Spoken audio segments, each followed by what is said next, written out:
Good morning, and welcome to Thoughts of a Trillionaire. All right, no excuses, no excuses. Sorry, I haven't been doing this like what 2, 3 weeks. Oh my gosh, terrible, terrible. Um, really no excuses. Just when creating a new habit, you have to be consistent. Have to um get to a point where you do things on a regular basis and just keep doing them, no matter what you're feeling or how insecure you might be about it. And I'm still on that race, on that initial momentum building stage where I'm trying to build that momentum in the first place.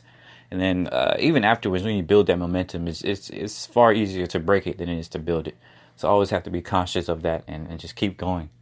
But man, I don't know. I'm not sure if I'm going to do multiple episodes in one or what. But I know I want to talk about how important it is to just don't be afraid to take risks, and don't be afraid to, think, I guess, wild ideas. Come up with wild ideas, silly ideas, and just do it, Reading this article by Richard Branson was talking about how they came up with a design for a plane in which the wings on the plane is like almost flapping like a bird, and they're moving forward trying to make this design real. And it's funny because it's I had a very similar, where I pretty much had the exact same idea years ago, when I was obsessed with hover cars and trying to figure out ways to make that a reality, or different ways to make things fly. And I always wonder why engineers and people like that don't like try to mimic birds, being that they're the biggest thing, or the most consistent thing we see flying, and they have a very unique and powerful way of flying. And in that regard, I found out, different reasons for that, mostly because of the materials and the engineering difficulties in making that. Right now, a plane has to be very solidly built and pretty much very strong in a way of, like the frames and how the wings attach to the plane, and how the I don't want to say the skin of the plane, but the metal plating and all that stuff attaches to the frame itself. All of that has to be very firm and very, very compact and everything like that. Very strong, durable. But unfortunately, that means there's less flexibility. There's almost no room for flexibility because of turbulence. And if something, turbulence is a huge thing. It's not just those little bumps the plane goes through, but there's micro turbulence and all this stuff that could really literally shake the plane apart if it's not, strong enough. So building something that has wings that can flap is very difficult, because how do you create both that strength and that flexibility? You have to maybe use like struts, not struts, but I forgot what the term for it is, but basically like that allows one part of the wing to actually bend. And another thing, but I figured that you could also use different ideas, such as I don't even know what to call it anymore. Such as like little, I guess you can say, sticks. Kind of like the idea of multiple sticks are stronger than one. One stick breaks, but if you put a bundle, and then they're much stronger, and they can also be flexible at the same time. So if you use that idea for planes, like having a bunch of sticks that make up one wing, and so each one of those sticks can bend to a certain extent, but they're also attached to the little stick next to them, and that allows them to be flexible as well as durable. And then you wrap all of those sticks around in some really flexible material that can also allow for the flexibility and allow for the control of microturbulence as you want, and then you can also solve that problem. But anyways, the point is that when we are younger, we usually have all those silly imaginary ideas, or silly ideas built on imagination. And that is a very powerful thing.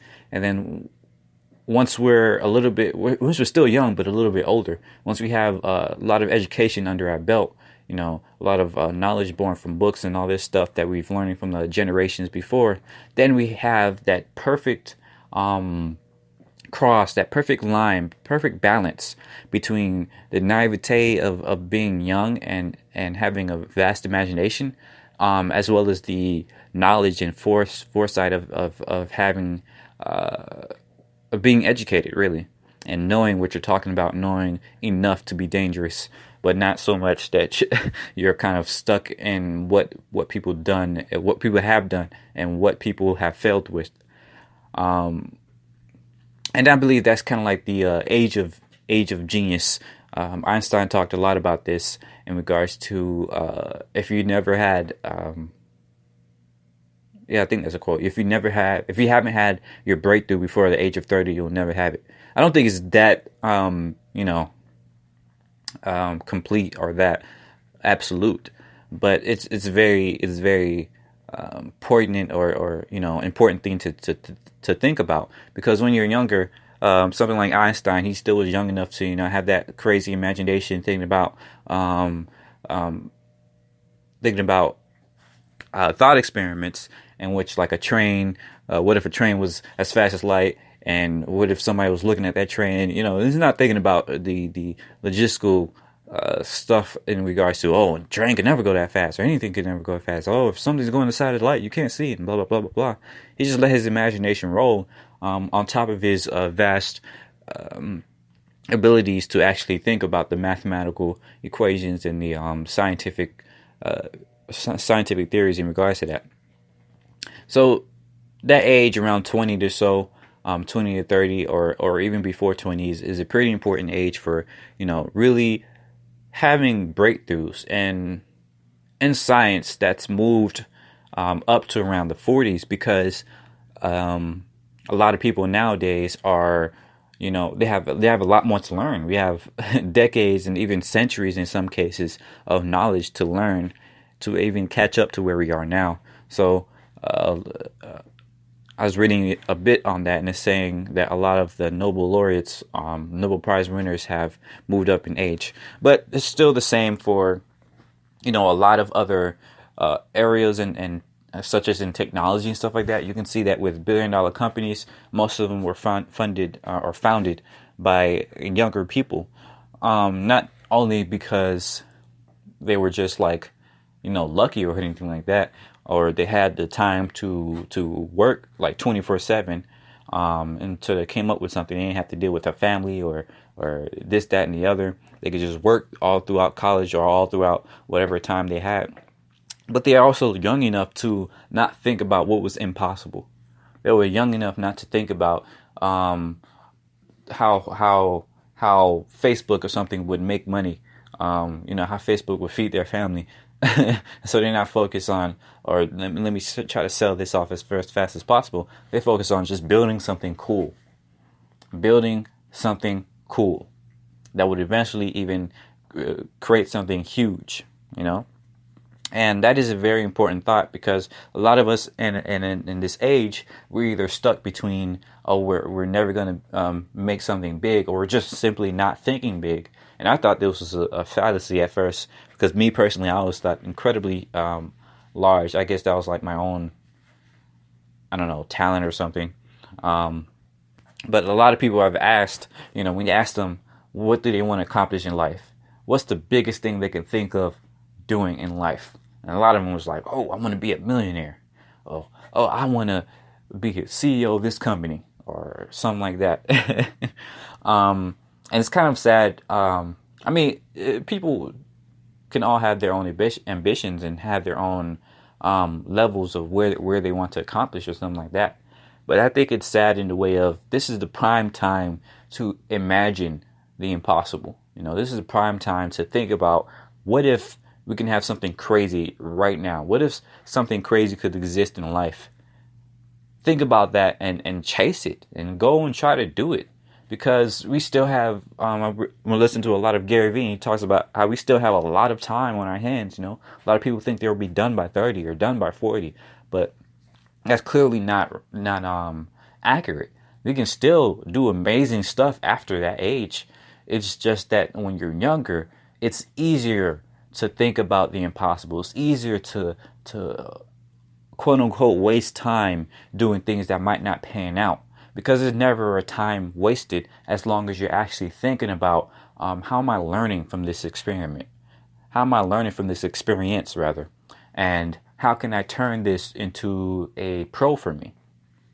So personally, for me, that manifests itself as my opportunities here when I'm working for the startup for free, for almost a year now.